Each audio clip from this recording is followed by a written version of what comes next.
إن الله لا يستحيي أن يضرب مثلا ما بعوضة فما فوقها فأما الذين آمنوا فيعلمون أنه الحق من ربهم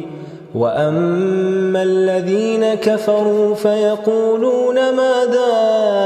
أراد الله بهذا مثلا يضل به كثيرا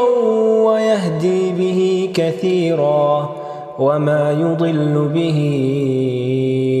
إلا الفاسقين الذين ينقضون عهد الله من بعد ميثاقه ويقطعون ما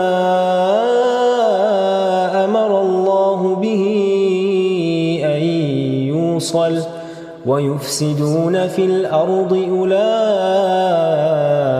هم الخاسرون